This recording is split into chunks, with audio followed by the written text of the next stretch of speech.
Merhabalarım. Tekrar hoş geldiniz.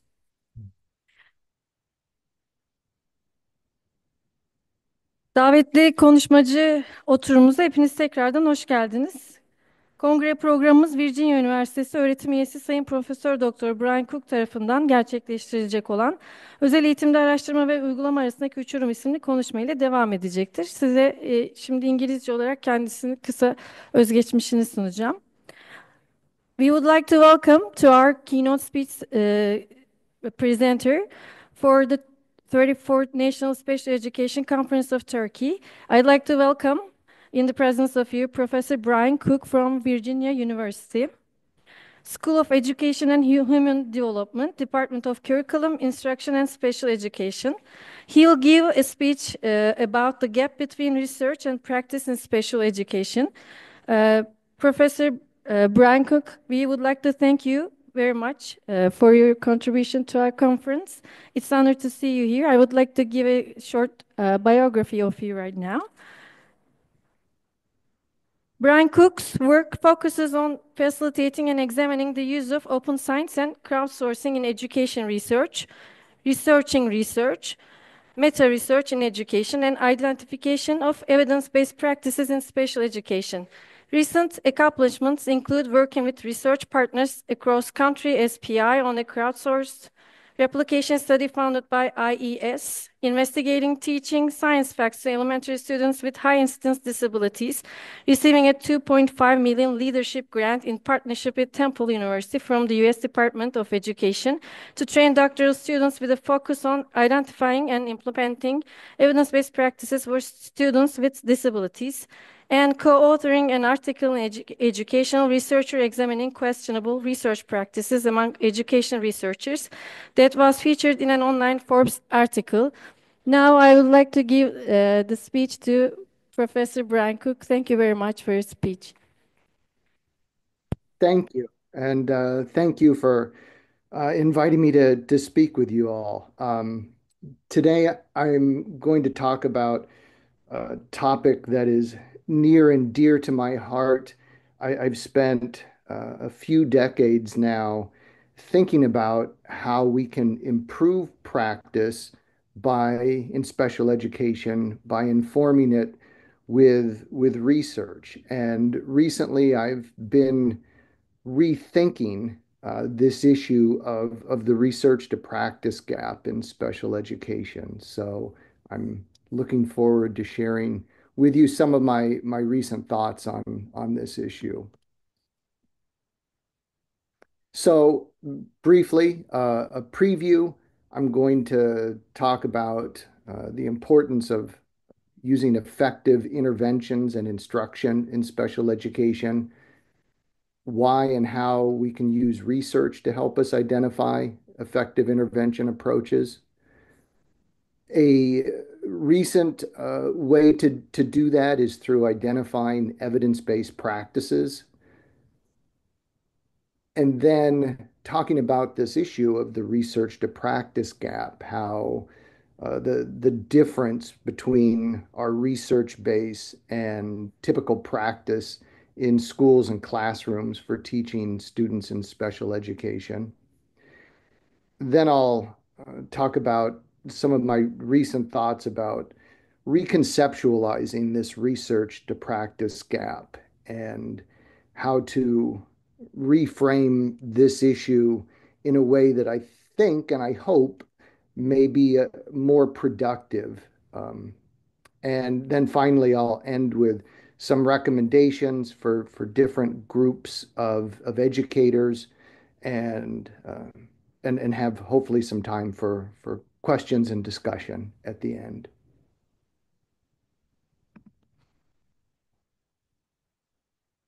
And for the translator, please let me know if I'm going too fast or too slow at any time. I'm happy to try to adjust. Great. Um, so I think everyone would agree with the importance and the urgency of using highly effective interventions and instruction in special education. I think that's true for all students, that we want to use the most effective um, practices that we can. In the United States, we have a saying, more bang for your buck. I don't know how that translates, but we want to use the most potent, the most effective practices to improve student outcomes as much as possible when we teach them. I think this is especially important for students with disabilities. Um, Typically, developing students will probably make good progress even with kind of typical mediocre instruction, but students with disabilities really require highly effective and intensive instruction to achieve their potential. So this begs the question of, how do we know when a practice works? How do we know a practice is effective? Traditionally, in education and in special education, we have relied, I think, heavily on personal experience. I know something works because I tried it and it worked when I used it in my classroom. I know a practice didn't work because I tried it and it didn't work for me. And I think that extends to a network of colleagues and others that we trust. I've heard my trusted colleague tried this and it works, so then I know it works. This is the way most of us make sense of the world all the time. We rely on personal experience. We also rely on tradition. We've been using particular practices for a long time. We assume that they've been effective. That's why we keep using them.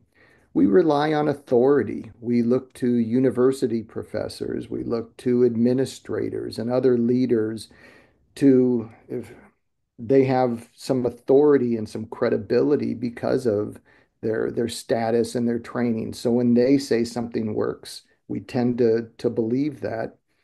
I don't want to belittle these approaches. I think they are reasonable ways to figure out whether practices work, and they're often accurate, but they're also prone to bias and can result in false positives when we believe something works when it actually doesn't.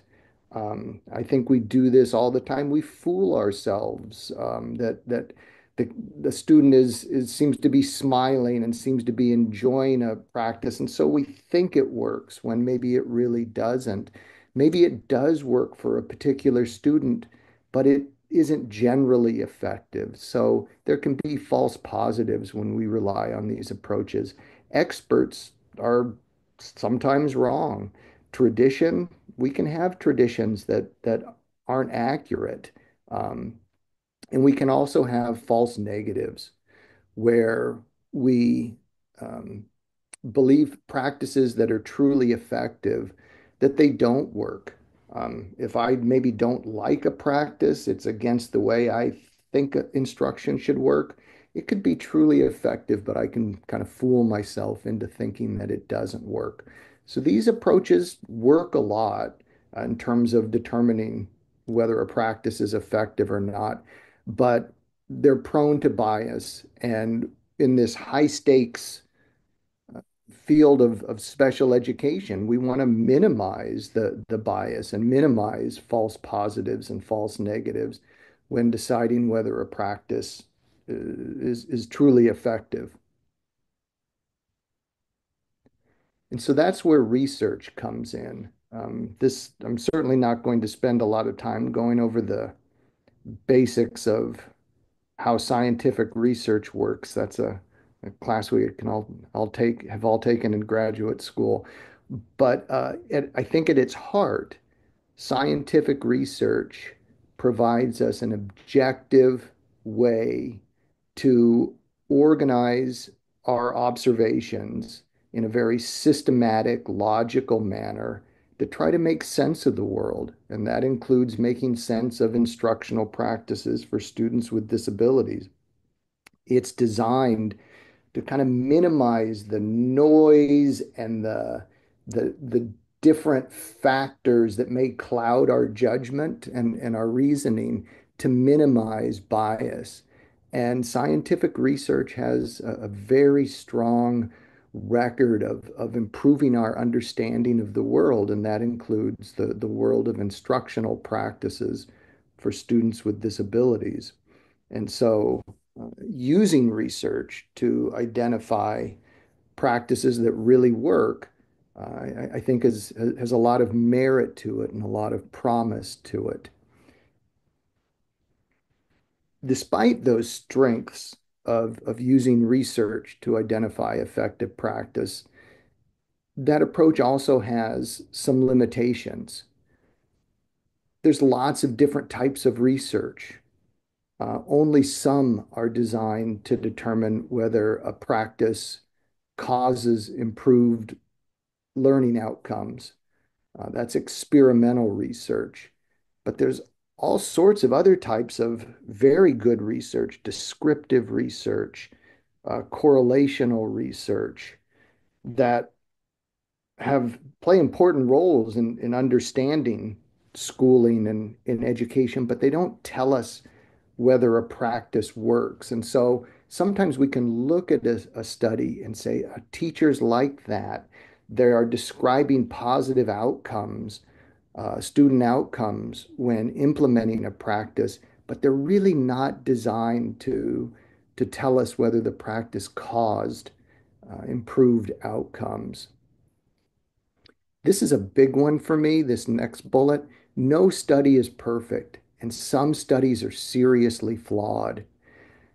When studies are published in journal articles, they go through the process of peer review, which is supposed to be a safeguard to make sure seriously flawed, seriously biased research doesn't get into the research base, that it doesn't get published.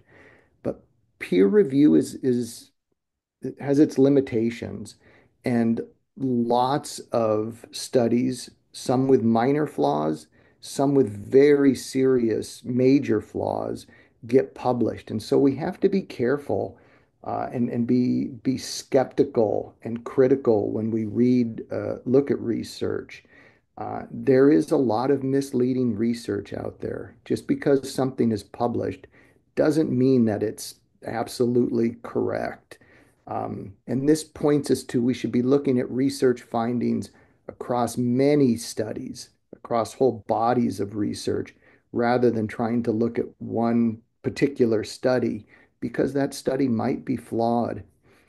Research is difficult to conduct, it's expensive, it's slow, it seldom yields clear-cut answers.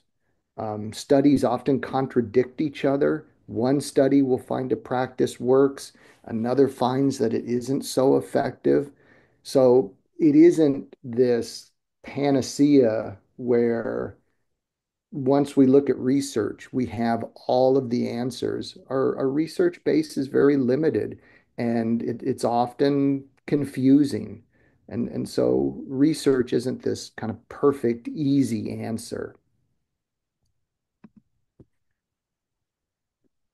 So one approach that has become popular in the past decades, um, and something that I've been involved with, is identifying evidence-based practices. Evidence-based practices, practice, approaches for evidence to identify evidence-based practices looked at efforts to try to inform practice with research and said, we're worried that some of this research isn't high quality research. We want to make sure we're not basing practice on the results of a single study. And so they came out, different groups have come out with different sets of standards to identify what are often called evidence-based practices. And basically, this sets a very high bar for how much and what types of research have to support a practice for it to be considered evidence-based or kind of really effective based on the research. These standards differ in their specifics, but basically they all say For a practice to be considered evidence-based, it needs to be supported as having positive effects on student outcomes from multiple high quality experimental studies. And it sets a very high bar. So we have to have multiple studies that meet standards for high quality and rigor, and they have to be experimental studies. The hope of evidence-based reform is that we can identify these highly effective practices validated by bodies of high quality experimental research and then implement them with fidelity in practice. And this issue of fidelity, I think, is an important one. The idea is we don't, we can't kind of let practitioners take a practice and use it however they want. If we want to have the positive effects that were documented in the research studies, we have to use or implement the practice as it was used in the research studies, or it may not have the same positive effects. And so evidence-based reforms have focused a lot on this issue of fidelity and trying to get teachers and educators to use the practice like it was used in the research studies that validated the practice as effective. So some limitations to this approach of using evidence-based practices in instruction. Remember, I said that evidence-based practices set a high bar for the evidence, research evidence needed to support a practice. That means that we have a very limited set of evidence-based practices. We just don't have enough evidence-based practices to fill the school day for different groups of students, especially for students with low incidence disabilities, disabilities that don't occur very often. There's not as much research out there. We don't have as many evidence-based practices. We also tend to have evidence-based practices tend to be identified for very large populations across lots of different instructional settings. And at least in my experience, teachers tend to be more interested in whether there is research supporting a practice as being effective for students like the ones they teach. This disability group, this age range, this language, and in contexts, settings that they teach in a classroom like mine, and for particular outcomes of interest. And oftentimes, when a practice is identified as evidence-based, it's identified as evidence-based generally across with research spanning many different populations, different instructional conditions, different outcomes. And so we don't really know, we don't have we don't have evidence-based practices very often for very specific learner populations, very specific learning contexts, and specific student outcomes. And I think that's what teachers are often very interested in.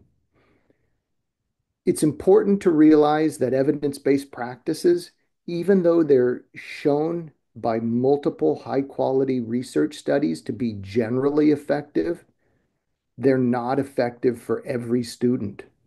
No practice is effective for every student.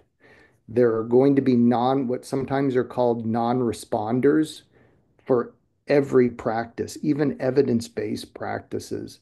So I think that's just important to always keep in mind. The research identifies practices that tend to be effective for most students, but there aren't universally effective practices. That just doesn't exist. So we shouldn't expect that.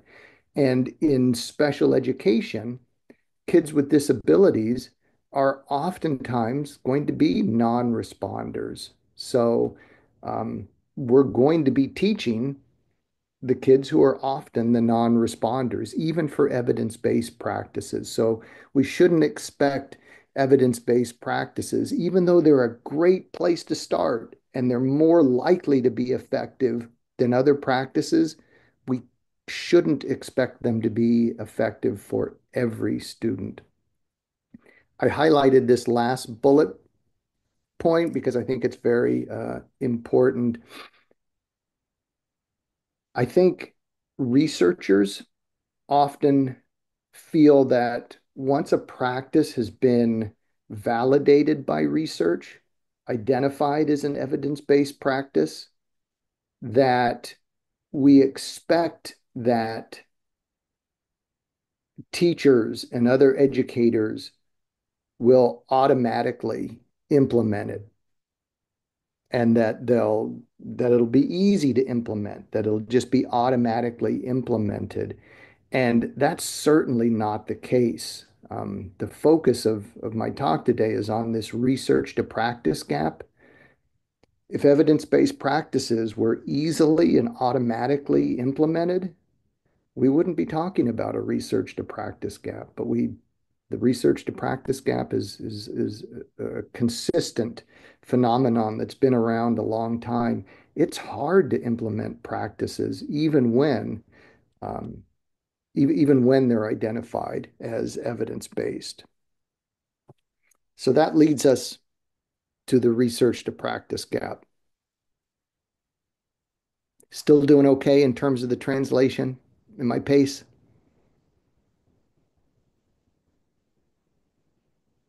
Great. So the research to practice gap basically is the difference between what we know based on research and typical practice that we see in the classroom and schools. The concern with a gap or a difference between our research knowledge and our typical practice is that these highly effective practices, evidence-based practices, are not implemented. And when they are implemented, they're often not implemented with fidelity or as they're designed to be used. And in contrast, practices that research has shown to be generally ineffective are often used. Um, and this gap implies then that students are not receiving the instructional practices and interventions that are most likely to improve their outcomes. And as I talked about in the very beginning, that's probably especially damaging for students with disabilities. Ultimately, the purpose of education research is to try to improve instruction and student outcomes. And this research to practice gap points to that really not happening because even though we're making advances in our research base, that's not translating to corresponding changes in practice.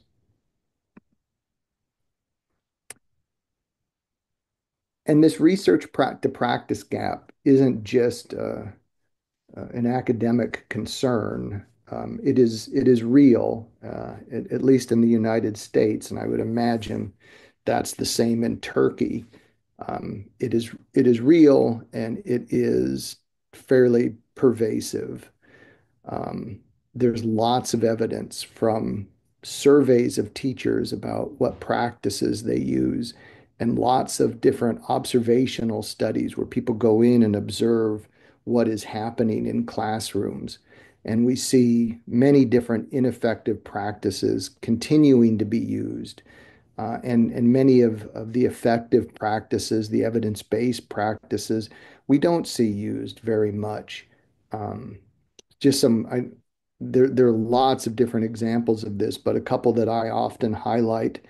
I don't know how much this will be the case in Turkey, but in the United States, learning styles and learning style inventories are very popular and have been for decades, where we give different surveys or inventories to try to identify whether students are auditory, visual, or kinesthetic learners and how they learn best, what style they learn best through. And then we try to teach to them in that way. So if they're a visual learner, we provide lots of visual aids. That's been shown through research not to be effective. And yet that persists. And we see it in observational studies, and teachers report believing in it and using this approach very often. It's just a persistent belief that hasn't faded despite research showing that it really doesn't work. On the other end, we have just one example, behavior specific praise. So when a student engages in work or behavior that's desired, we tell them what they did that's good, and we praise them for it. So they know they're getting reinforcement for engaging in desired behavior. It's straightforward to do. It is not difficult to do. And yet, again and again, we see that it isn't commonly done, even in special education classrooms.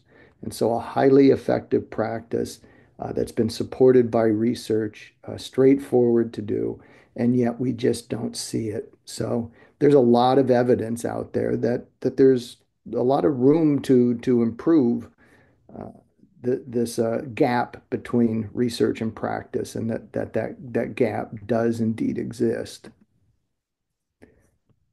Why does it exist? That's a good question, and there's just lots of different potential reasons that I think exist and probably interact with each other. I think research is largely inaccessible for practitioners, teachers, other school personnel. It's highly technical. We tend to write research reports for other researchers, not practitioners. Literally published research isn't accessible. It is behind paywalls where practitioners can't access it for free. And so sometimes it is literally the issue that practitioners can't access or understand the research, and that's not their fault. They don't have advanced training in research. They aren't affiliated with a university that has a contract with the publishers. So the research is just inaccessible to them. Um, Schools and classrooms are complex places. It's very difficult to just take a research recommendation and make that work in a classroom. And we don't research that very much. We just say, what, here's a practice, do it. And it just isn't that simple.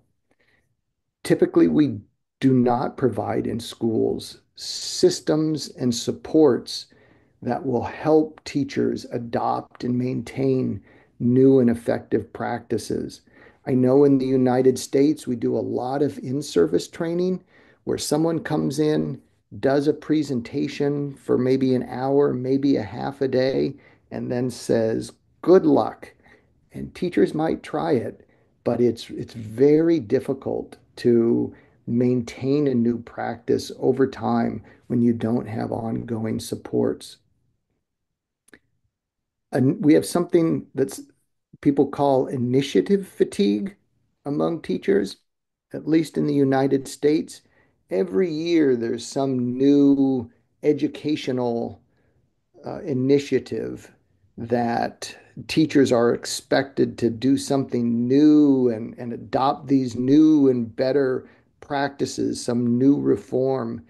And teachers are very busy and they're underpaid and they get burnt out on these new initiatives and they're just not receptive to trying new practices because they have gone through so many rounds of this is the new big thing. And then within a year or two, that new big thing is gone. And so they build up a resistance to being enthusiastic about new initiatives and reforms. School cultures, very supportive of status quo, resistance to change. It is hard to change in so many aspects of our life, and I think that's true of change in schools as well. I think there's also a fundamental mismatch between the worlds of research and practice. Research is really focused on controlling, having very controlled environments so that the only thing different between a control classroom and an experimental classroom is the intervention. And to have an internally valid study, they need to control all of the other things that go on in the classroom. So oftentimes there's a lot of money for researchers to come in and do an intervention in a very controlled setting. That hurts the external validity of the study because schools and classrooms aren't highly controlled settings where everything is controlled. They're very noisy, very busy places. And so just because something works in a certain way in research doesn't necessarily mean that it works in practice. It may not even be feasible to use in practice. Um, Researchers just have very different sets of concerns and priorities than schools and educators do. And so I think that contributes to the research to practice gap as well. So how can we go about trying to bridge this research to practice gap? Some traditional approaches have been to essentially task teachers and educators to go out, find the research, to digest the research, and to implement the research. Um, I think there are instances where extraordinary teachers are able to do this, but I think generally speaking, educators are not well trained in research. No fault of their own. That's just not their training. They're trained to be teachers, not researchers. And they're very, very busy. They don't have time to synthesize entire research bases and figure out how to implement them. I don't think this is a particularly productive approach for bridging the research to practice gap and improving practice. There are some really good examples of researcher practitioner partnerships where researchers and practitioners work together to help bring research into practice. Oftentimes, it involves researchers going into schools and working closely with specific schools and specific teams of teachers. And I think that's a great idea. I do worry that this will be hard to go to scale. Um, there are only so many researchers, and I know for myself and my colleagues, we're very, we don't have extra time either, unfortunately. And I just don't see these researcher practitioner partnerships working on a broad scale to address the research to practice gap in a broad, holistic way. The last approach that I'll mention, I think also has a lot of promise. There's an emerging field, sometimes called implementation science, and it tries to research scientifically different predictors or drivers of the successful adoption of effective practices. And so they've identified competency drivers to try to improve the competency of educators, organizational drivers. How can we organize schools and school systems to facilitate adoption of practices? And leadership drivers. How can school leaders, such as principals, uh, how can they act to facilitate the adoption of research-based practices? I think that shows a lot of potential, but not unlike the research to practice gap generally, we're starting to identify these drivers, but yet they haven't caught on. People aren't engaging in the identified practices. So there's kind of a research to practice gap about trying to bridge the research to practice gap, if that makes sense. But I think this shows promise, but it's going to need resources and commitment to be adopted. So the last part of my talk today will be about some new thinking I've been doing about reconceptualizing the research to practice gap. In my opinion, this gap has been framed in an imbalanced and unproductive way. I think the assumption behind a lot of the concerns about the research to practice gap, a lot of the writing about the gap, is that practitioners are falling short of this ideal that is the in the research findings, that that should be the goal to get practitioners to kind of abandon how they're practicing special education and to adopt research findings.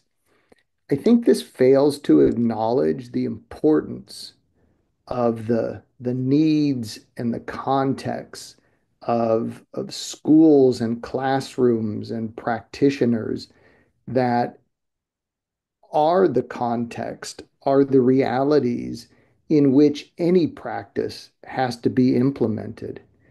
If we don't pay attention to those practical considerations, it really doesn't matter how effective, how much research supports a practice. It is unlikely to be implemented, and this research to practice gap is going to continue. So research validation and practical issues such as contextual fit, we shouldn't think of them as either or that we have to do one and the other is not important.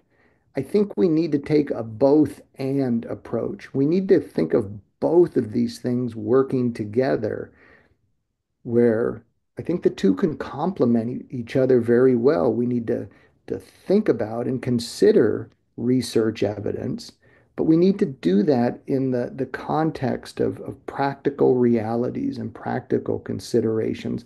And I think we can do both. They're not mutually exclusive considerations where we can only consider one or the other.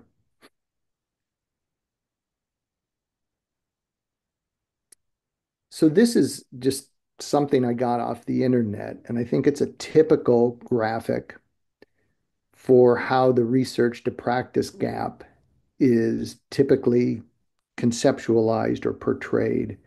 On one end, we have teachers and the realities of teaching in schools and in classrooms and their practical considerations about how and whether to implement practices. And on the other, we have this kind of the world of research, the land of research and evidence-based practice. And we're trying to build a bridge to get practitioners kind of away from these messy practical considerations and over to this world of evidence-based practice. And then everything will be great and we'll have more effective practice. And I just think this gap, it illustrates how these are seen as two different worlds, kind of, and and that there's a gap between them and we need to choose one side or the other.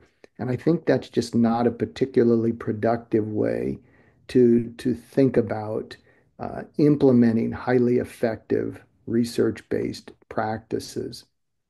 I'm going to take a step back and just for a moment talk about the origins of evidence-based practice.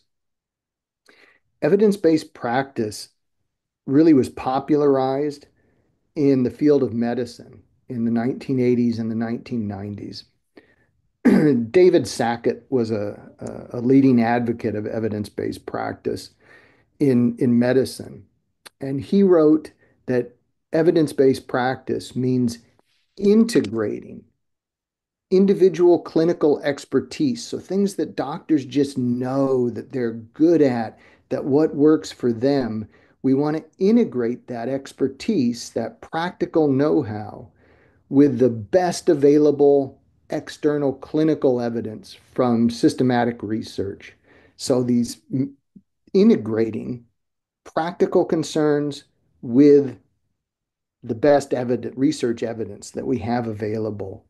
And so the aim really originally wasn't to say we need to adopt research, forget practical considerations, but really the aim was for research to inform and be integrated with practical considerations.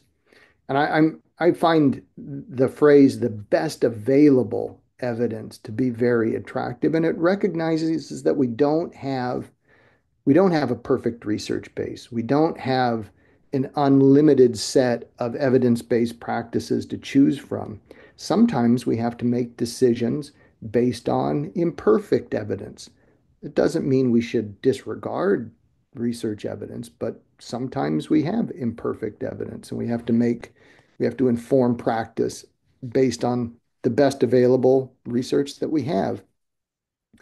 There are lots of these graphics around evidence-based medicine, but I wanted to highlight this evidence-based, and I think you can see here, and I'll try to highlight the parallels between how evidence-based medicine is conceptualized with evidence-based practice in special education. So this graphic shows evidence-based medicine really is informed by three different factors. The best research evidence, I think we should consider research evidence, but also clinical expertise. So these are things, what can the doctor do in their setting? What does the medical doctor, what is their expertise and just kind of their practical know-how? And we see that with teachers. So what is going to work? What how do you think a practice is going to work for your kids in your classroom, for the outcomes that you want to target, and that idea of practical expertise and those considerations being very important, but also patient values and preferences. And in our world of education, this would be student and family values and preferences, to take those into consideration as well when we're making decisions about what and how to teach. So I like this idea that research evidence is one thing that we should consider, but there are other elements that are really important uh, as well, and that should be integrated with the research evidence. I'm not going to read this lengthy quote. I'm becoming conscious of my time here and want to finish up. But I also really like this quote from David Sackett. Without clinical expertise, these kind of practical considerations, practice, practice risks becoming tyrannized by evidence. For even excellent external evidence, even excellent research evidence, may be inapplicable to or inappropriate for an individual patient. So we might have research evidence, but it just doesn't work for our classroom for this kid. And we need to think about those practical considerations as well. We can't just leave those out of the equation, or we're going to continue the research and practice being in separate worlds that we're not going to be able to bridge that gap. So to sum up here, I think the way that the research to practice gap has been set up we have a false dichotomy where research evidence is considered good and anything else, including practical considerations, are kind of considered bad or irrelevant or should just be done away with. I think the underlying assumption is that teachers and schools are poorly informed and they just need more information on the research and what works. And I just don't think that's going to be the answer.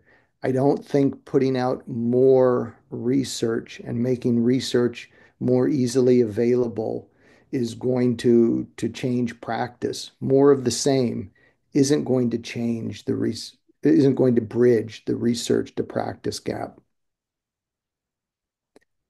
So I propose that we reconceptualize or rethink the research to practice gap.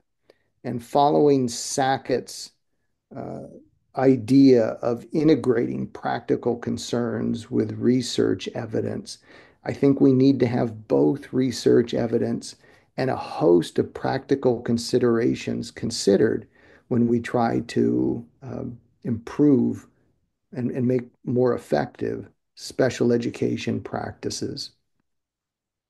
So this is a graphic. It's the first time I've shown this, but I came up with it, and I don't think I have it quite finalized yet, but I like the idea of it.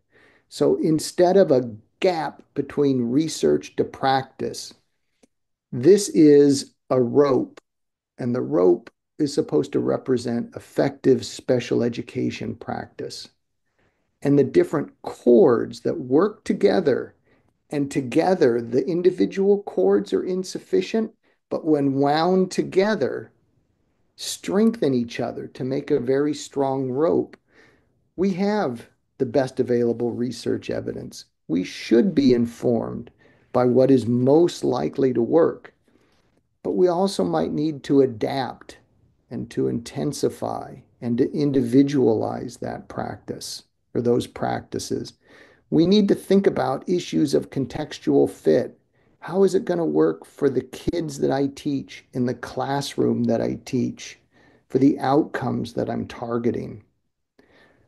We have to implement any practice within the context of effective teaching practices.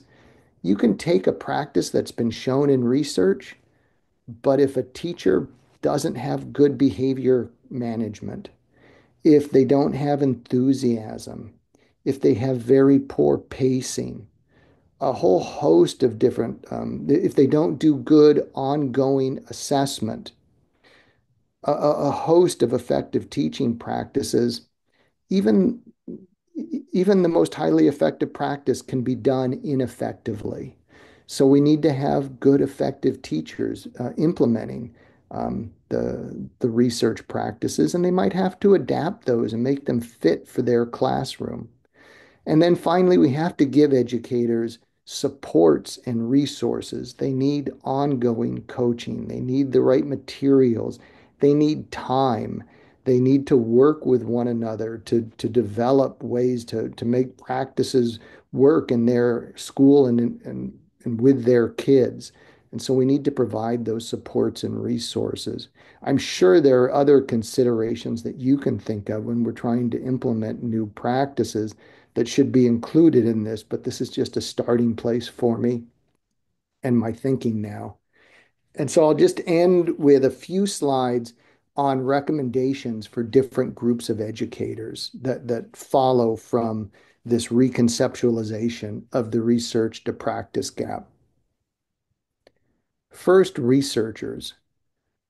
I think in addition to research reports that are written for other researchers, we need short, plain language summaries of research and research syntheses that provide practitioners the information that they're most interested in. Who were the participants in the studies? In what settings were the studies conducted?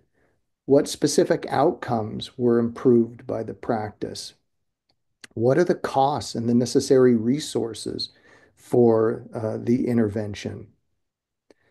We need to be much clearer, I think, about the critical ingredients of effective practices. Sometimes the practices that we give teachers have quite a list of different steps to them. All of those steps might not be critical. We need to do research to really identify what are the critical steps, what are the critical ingredients that can't be adapted, or the practice won't be effective anymore. We oftentimes really don't know that and haven't researched it. And I think that's something that teachers would really want to know. We need to do more and better research on social validity. In other words, what do teachers think about the intervention? What do kids think about the intervention? What do students think about the intervention? Did they like it? Do they want to keep doing it? How can we change it? How can we adapt the intervention to make it to make it more a positive experience for teachers and kids? Because that's really important about whether a practice will be adopted and maintained over time. I think we need more research on what are the effects of common adaptations? How can we support teachers in adapting practices? For a long time, when we talk about evidence-based practices, there is a fear around adaptation, and we've really stressed fidelity. I think teachers are going to adapt practices. They're going to have to. And so I think we need more and better research about how to do that. Um, Very briefly, I'll touch on this idea of practice-based evidence. I think teachers are resistant to and just don't, they're not trained to read technical research support or technical research reports. So we need evidence from the world of practice. We need stories from local schools. We need evidence of improved student performance on assessments and evaluations and classwork that were done in this school, in this particular region, that will speak to teachers. And so, this idea of supporting evidence-based practices with practice-based evidence of evidence of positive effects from the real world of practice, I think that's really important. And I think researchers can start to work to produce those that practice-based evidence. And finally, I think we just need to be much more clear about the resources and the costs associated with any intervention. Policymakers, I think we need to step away from this evidence-based practice or not. That in reality, evidence, research support, there's so many dimensions to it. How many studies? What quality of the studies? How big were the effects? How well does the research match the student population, the settings, the outcomes? Has it been implemented in the research by real educators and not just researchers? How efficient is the practice?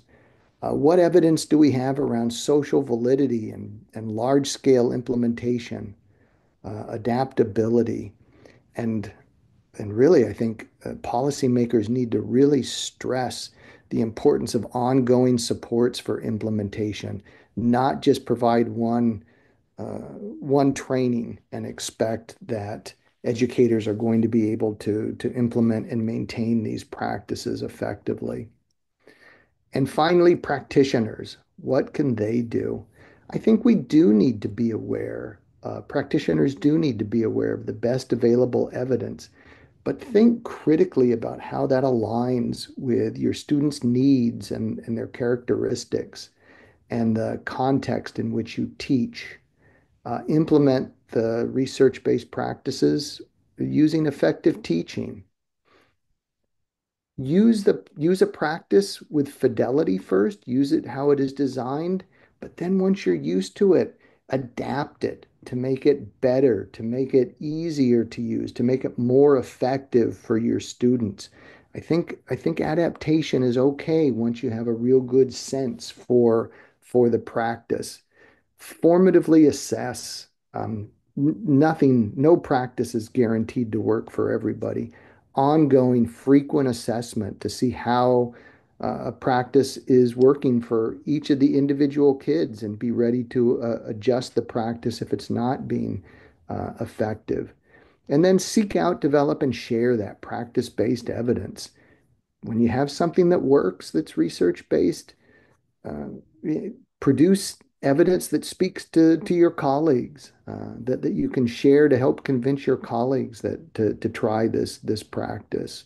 And I think practitioners can play a key role in helping to promote research-based practices and evidence-based practices by developing practice-based evidence.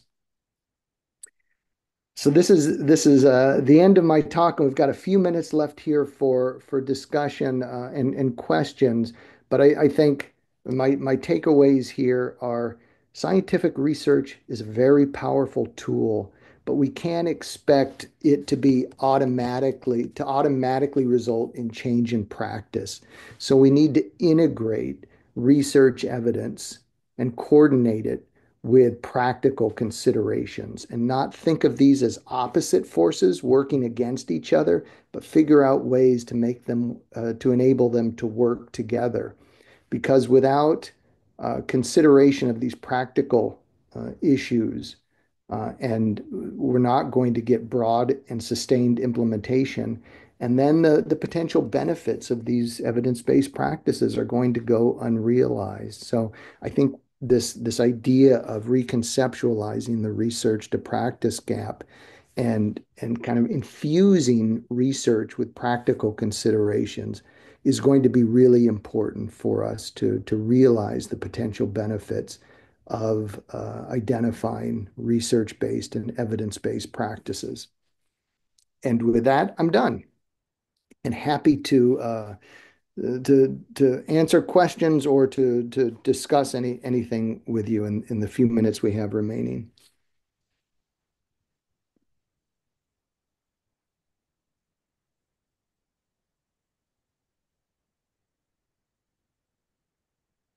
Thank you. Thank you very much for your speech. I'm going to ask for the questions right now. Sorusu olan var mı hocalarımızdan? Katkı sunmak isteyen, soru sormak isteyen?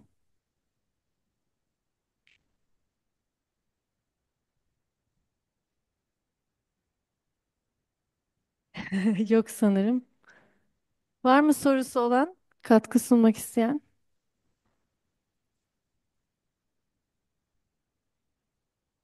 Yok sanırım. We would like to thank Professor Brian Cook for his speech. It's an honor to have you here among us. Thank you very much. It's a pleasure to listen to you and to your speech. We have a certificate of attendance for you. We will send it to your email. There's no questions or comments here, sorry. We have also donated to one of our education institutions in Turkey in the name of you, which is called Darüşşafaka in Turkish.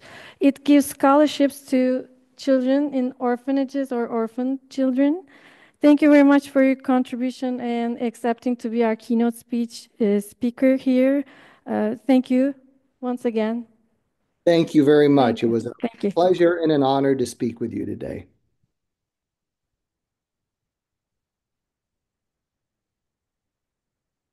Fotoğraf çekilelim mi? Fotoğraf çekilir mi? Great pleasure to see you here. Bye. Have a good night, everyone. Have a good day. Thank you. All right, I'm going to go ahead and sign off then, right?